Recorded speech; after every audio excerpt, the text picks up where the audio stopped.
எல்லாரும் எப்படி இருக்கீங்க? நல்லா இருக்கீங்களா? வாங்க இன்னைக்கு நம்ம ஒரு அருமையான வெஜிடபிள் தம் பிரியாணி ஓப்பன் பாட்ல எப்படி பண்றதுன்னு பார்க்கலாம். ஆல்ரெடி நம்ம குக்கர்ல பண்ணியிருக்கோம். பார்க்காதவங்க கட்டாயம் செக் பண்ணி பாருங்க.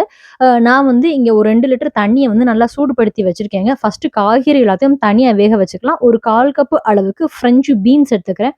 அது கூட இந்த கொஞ்சம் பெரிய சைஸ்ல கட் பண்ண உருளைக்கிழங்கு அதே அளவு எடுத்து சேர்த்துக்கலாம். ஒரு சின்ன சின்னதா கொஞ்சம் பெருசா கட் பண்ண கேரட், காய்கறிகள் நம்ம விருப்பத்துக்கு தக்கன எந்த காய்கறி வேணாலும் சேர்த்துக்கலாம். இந்த காய்கறி வேகறதுக்கு தக்கன ஒரு 1/2 டீஸ்பூன் அளவுக்கு உப்பு போட்டு மூடி இந்த வெஜிடபிள்ஸ் எல்லாமே ஒரு 70% வர அளவுக்கு நம்ம குக் பண்ணி எடுத்துக்கலாம். இப்போ ஒரு 70% அளவுக்கு காய்கறி எல்லாமே குக் ஆகி வந்துருச்சுங்க. நம்ம செக் பண்ணி பார்த்தலாம். இது எல்லாத்தையும் ஒரு தண்ணிய ஃபுல்லா வடிகட்டிட்டு ஒரு பாத்திரத்துக்கு மாத்திட்டு, இதுக்கு ஒரு மேரினேஷன் குடுத்து நல்லா இத ஊற வச்சிரலாம். இப்ப இது கூட நம்ம ஒரே ஒரு பே லீஃப் சேர்த்துக்கலாங்க. ஒரே ஒரு பிரியாணி இல, ஸ்பைசஸ் எல்லாமே ஒரு நம்ம வீட்டுக்கு தக்கன கூட்டவோ, குறைக்கவோ செஞ்சுக்கலாம். ஒரு பெரிய துண்டு பட்டை, ஒரு 4 கிராம்பு, 4 ஏலக்காய், 1/2 டீஸ்பூன் அளவு வீட்ல அரைச்ச பிரியாணி மசாலா பொடி சேர்த்துக்கிறேன். இது கூடயே நான் ஃப்ரைடு ஆனியன் வந்து ஒரு 2 டேபிள் ஸ்பூன் அளவு சேர்த்துக்கிறேங்க. ஃப்ரைடு ஆனியன் வந்து வேணும் அப்படின்னா சேர்த்துக்கோங்க. இல்லன்னா ஸ்கிப் பண்ணலாம். ஆனா சேர்க்கும்போது செம்ம டேஸ்ட்டா இருக்கும். சோயா சங்க்ஸ சுடுதண்ணீல போட்டு நல்லா ஊற வச்சு பிழிஞ்சு எடுத்து வச்சாச்சுங்க. அதையும் இது கூட சேர்த்துட்டு கை நிறைய புதினா, மல்லி இலை சேர்த்து அம் எ எ சேர்த்தாச்சுங்க. இப்ப இது கூடயே நம்ம 1 டீஸ்பூன் அளவுக்கு வீட்ல அரைச்ச ஃப்ரெஷ்ஷான இஞ்சி பூண்டு விழுது, 1 டீஸ்பூன் சிகப்பு மிளகாய் தூள், 1 டீஸ்பூன் தனியாத்தூள், 1 டீஸ்பூன் வீட்ல அரைச்ச குழம்பு மிளகாய் பொடி, 1 டீஸ்பூன் உப்பு. இது எல்லாத்தையும் சேர்த்துட்டு ஒரே 1 டீஸ்பூன் அ லெமன் ஜூஸ் சேர்த்துட்டு ஒரு 1/2 கப் அளவுக்கு நம்ம தயிர் சேர்த்துக்கலாம். தயிர் சேர்த்து இது எல்லாத்தையும் நல்லா கைட்ட மிக்ஸ் பண்ணிட்டு, லாஸ்ட்ல வந்து 1 டீஸ்பூன் நம்ம குக்கிங் ஆயில் எண்ணெய் சேர்த்து நல்லா மிக்ஸ் பண்ணிக்கலாம். எண்ணெய் நம்ம இப்படி சேர்க்கும்போது நல்லா மாய்ஸ்டியா சூப்பரா இருக்கும் சாப்பிடுறதுக்கு. இப்ப எல்லாத்தையும் நம்ம மிக்ஸ் பண்ணியாச்சு. ஒரு மூடி போட்டு மூடி இத நல்லா ஒரு 1/2 அன் ஹவர் இத நல்லா ஊற வச்சிரலாங்க. இப்போ ஒரு 1/2 அன் ஹவர் ஆயிருச்சு. நம்ம பண்ண ஆரம்பிக்கலாம். நான் ஒரு 2 லிட்டர் தண்ணிய வந்து நல்லா இங்க வந்து கொதிக்க வச்சிருக்கேன்.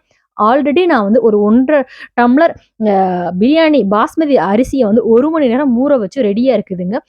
இப்ப தண்ணி நல்லா கொதிச்சிருச்சு. இப்ப இது கூட ஒரு பே லீஃப், அதுல 4 ஏலக்காய், ஒரு 3 துண்டு பட்டை, 2 கிராம்பு எல்லாமே ஸ்பைசஸ் வந்து நம்ம வீட்டுக்கு தக்கன கூட்டவோ, குறைக்கவோ செஞ்சுக்கோங்க. நம்ம பிரியாணிக்கு சேர்க்கிற எல்லா ஸ்பைசஸையும் இதுல போட்டுட்டு 1 டீஸ்பூன் அளவுக்கு வீட்ல அரைச்ச இஞ்சி பூண்டு பேஸ்ட் போட்டு பாருங்க, அரிசி வந்து நம்மளுக்கு நல்லா ரெடியா இருக்குது. நல்லா தண்ணியெல்லாம் அலசிட்டு நல்லா வடிகட்டிட்டு, இப்ப நம்ம இந்த கொதிக்கிற தண்ணீல நம்ம இந்த அரிசிய சேர்த்துக்கலாம். சேர்த்துட்டு ஒரே ஒரு டீஸ்பூன் உப்பு சேர்த்துக்கிறேங்க. உப்பு சேர்த்துட்டு ஒரு பச்சை மிளகாவ அப்படியே சேர்த்துக்கிறேன். காரம் வந்து நீங்க அதிகமா சாப்பிடுவீங்க அப்படின்னா, நீங்க 2 பச்சை மிளகா கூட சேர்த்துக்கலாம். 1 டீஸ்பூன் அளவுக்கு லெமன் ஜூஸ் சேர்த்துக்கலாங்க. சேர்த்துட்டு இத லைட்டா மிக்ஸ் பண்ணிட்டு மூடி போட்டு மூடி இது ஒரு 70% வந்து நல்லா குக் ஆகி வரட்டுங்க. இது நல்லா 70% இப்ப வந்து குக் ஆயிடுச்சு. எடுத்து பார்க்கலாம். ஒரு 10 நிமிஷம் கிட்ட ஆயிடுச்சு. ஜாக்கிரதையா நம்ம வந்து இது பண்ணணும். ஒவ்வொரு அரிசியும் நம்ம வாங்கும்போது வேற மாதிரி இருக்கும் பாஸ்மதி அரிசிய பொறுத்தவரைக்கும். அதனால நம்ம பக்கத்துல இருந்தே கவனமா வடிச்சோம் அப்படின்னா, நல்லா பொல பொலன்னு நம்மளுக்கு சாதம் வந்து வந்துரும்.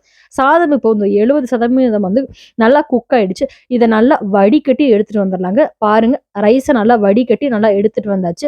அதே கடாயிலேயே நம்ம ஆல்ரெடி அங்க மேரினேட் பண்ணி வச்சிருந்த வெஜிடபிள்ஸ்ல கொஞ்சம் மட்டும் எடுத்து ஆயில் எதுவும் சேர்க்காம ஃபர்ஸ்ட் எடுத்தோனே அந்த வெஜிடபிள மட்டும் நான் சேர்த்துட்டேன். சேர்த்துட்டு இப்ப இதுக்கு மேல வந்து நம்ம ஸ்ட்ரெயின் பண்ணி வச்சிருக்க அந்த பாஸ்மதி ரைஸையும் இதுக்கு மேல சேர்த்துக்கலாம். சேர்த்துட்டு அதுக்கு மேல நான் வந்து ஃப்ரோசன் பச்சை பட்டாணி சேர்த்துக்கிறேன். நம்ம வீட்ல ஃப்ரெஷ் பச்சை பட்டாணி நீங்க இது பண்ணுவீங்க அப்படின்னா, நீங்க காய்கறி வேக வைக்கும்போது கூட சேர்த்துக்கலாம். எனக்கு இது உடனே குக் ஆயிடும் அப்படின்றதுனால நான் இப்ப சேர்த்துக்கிறேன். பட்டாணிக்கு மேல புதினா, மல்லித்தழை, அது கூட நம்ம ஃப்ரைடு ஆனியன் சேர்த்துக்கலாம். சேர்த்துட்டு இப்படியே ஒவ்வொரு லேயரா நம்ம இதே மாதிரி சேர்த்து எல்லாத்தையும் நம்ம கம்ப்ளீட் பண்ணலாங்க. செம சூப்பரா இருக்கும். இப்ப நம்ம இதுக்கு மேல அந்த வெஜிடபிள்ஸையும் மறுபடியும் சேர்த்து அதுக்கு இந்த வெஜிடபிள்ஸ்க்கு மேல மறுபடியும் ரைஸு, ஃப்ரைட் ஆனியன், புதினா, மல்லித்தழை, அடுத்த லாஸ்ட் லேயர் வந்து அந்த வெஜிடபிள், அதுக்கு மேல ரைஸ் வந்துருங்க. செம சூப்பரா இருக்கும். கட்டாயம் நீங்க ட்ரை பண்ணி பாருங்க.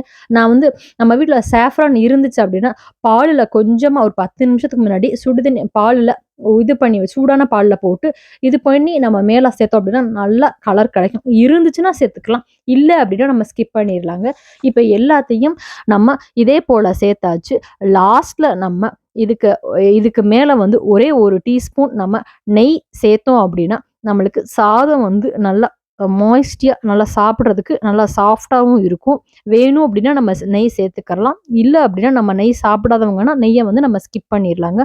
இப்ப நம்ம ரைஸு, வெஜிடபிள்ஸ் எல்லாத்தையுமே நம்ம சேர்த்தாச்சு. லாஸ்ட்ல வந்து ஃப்ரைடு ஆனியனும், கை நெறைய புதினாவும் சேர்த்தாச்சு.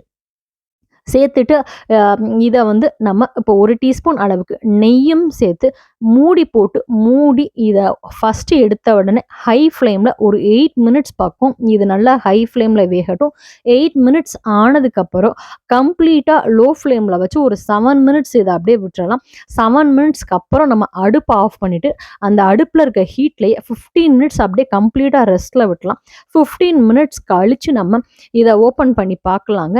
இப்ப நம்மளுக்கு ஒரு 15 மினிட்ஸ் ஆயிடுச்சுங்க. நம்ம பிரியாணிய எப்படி இருக்குன்றத ஓப்பன் பண்ணி பார்க்கலாம். பாருங்க, வாவ்! பார்க்கும்போதே அவ்வளவு நல்லா இருக்குது. நம்ம ல அடியிலருந்து நம்ம அப்படியே லைட்டா அப்படி கிளறி எடுத்தோம் அப்படின்னா, அவ்வளோ அருமையான ஒரு ரெஸ்டாரண்ட்ல சாப்பிடக்கூடிய வெஜிடபிள் தம் பிரியாணி வீட்லயே சுலபமா பண்ணி முடிச்சிடலாம். உங்களுக்கு வேணும் அப்படின்னா, நீங்க இதில கேஷ்யூ கூட போட்டுக்கலாம். ரொம்ப ரிச்சா இருக்கும். நம்ம வீட்டுக்கு யாராவது கெஸ்ட் வராங்க அப்படின்னா, நீங்க கேஷ்யூ வந்து கிஸ்மிஸ் போட்டீங்கன்னா, இன்னமும் டேஸ்ட்டா இருக்குங்க. ரொம்ப ரொம்ப அற்புதமான இந்த பிரியாணிய நீங்களும் செஞ்சு சாப்பிடணும் அப்படின்றத நான் கேட்டுக்கிறேன். என்னோட சேனல சப்ஸ்கிரைப் பண்ண எல்லாத்துக்கும் ரொம்ப நன்றி. என்னோட சேனல சப்ஸ்கிரைப் பண்ணாதவங்க யாராவது இருந்தீங்கன்னா, ப்ளீஸ் சப்ஸ்கிரைப் பண்ண மறக்காதீங்க. கமெண்ட் பண்ணவும் மறக்காதீங்க. இன்னைக்கு நாங்க என்னோட பெரிய பொண்ணு வந்து ஸ்கூலுக்கு போயிட்டாங்கங்க. சின்ன பொண்ணும் நானும் தான் அ இந்த பிரியாணிய சாப்பிட போறோம். ரொம்ப ரொம்ப டேஸ்ட்டா இருந்துச்சு. இது கூட நீங்க ரைத்தா, ஆம்லெட் வச்சும் சாப்பிடலாம். இன்னொரு வீடியோல சந்திக்கிறேன். அதுவரைக்கும் நன்றி, வணக்கம், டாடா, பாய்.